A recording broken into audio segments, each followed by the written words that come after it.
Hi, it's Michael Henrichsen, CEO of Goldshore Resources, and I'm here to give you an update on our winter exploration and drill programs. We've recently awarded contracts for our resource expansion drill program that's going to be conducted within the conceptual open pit that contains our mineral resource estimate. And we're also going to be conducting a top of bedrock sampling program with a sonic drill rig in conjunction with a geophysical program, really to get the signature of the moss deposit, then apply that same signature to the areas surrounding the moss deposit to see if we can drum up some good targets, which I believe will be the case. Now, when we look at the program itself, particularly with respect to the resource expansion drilling, we've basically got a 15,000 meter drill program within the conceptual open pit, and it's really targeting the top 200 meters from surface, with really the goal of converting waste to ore. And obviously that's going to reduce the strip ratio. Now, if you look down on the southwest part of the moss deposit here, what we're really going to be doing is we're going to be improving the drill density between some areas where the drill holes were just too widely spaced to be classified as a resource. So we get in there, we put in that infill drilling, that waste will convert to ore. And again, we're going to view that as very positive with respect to the ounce profile in the southwest region in the top 200 meters. You can also see that we're planning on drilling really between this small little gap between the two open pits. There's a very, very shallow water body there. We get onto the ice. We're going to be able to join those pits. And again, that's going to do good things from the ounce profile perspective. Again, focusing on the top 200 meters, that's going to positively impact economics as we move on from our PEA, which is going to come out in March 2025.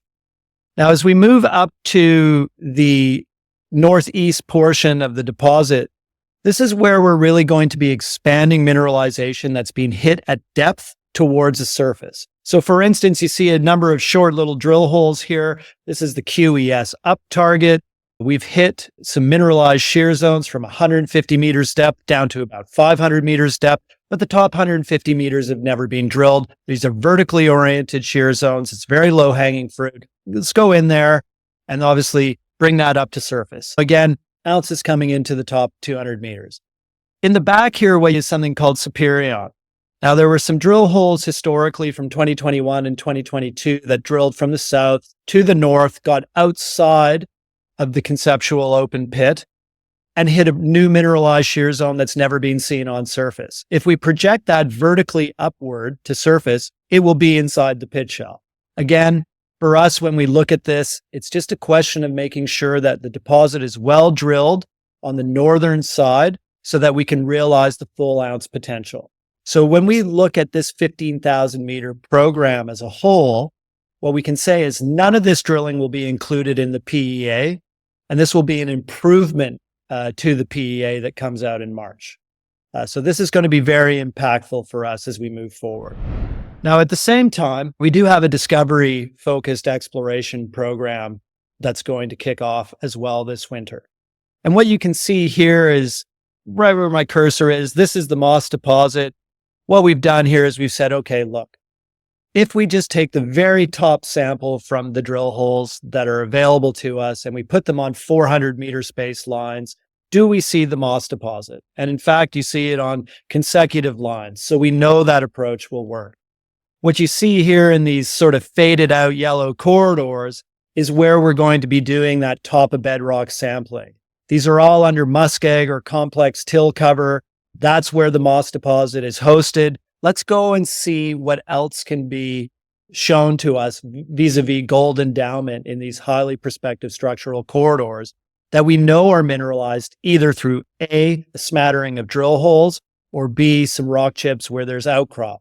Now, there's 23 kilometers of strike length on these yellow structural corridors, so a lot of work to do here. But to my mind and in my experience, it's very rare do you see a 6 million ounce deposit sitting there off by itself with no additional information or mineralization around it. For me, the questions are, okay, maybe there's a high-grade set of veins that we can find. Perhaps there's a 1 million ounce pocket in there that runs 2 grams, or maybe there's another moss. We want to do this work to really understand what the ultimate ounce profile in and around the moss deposit will be. And that's really the focus on this work.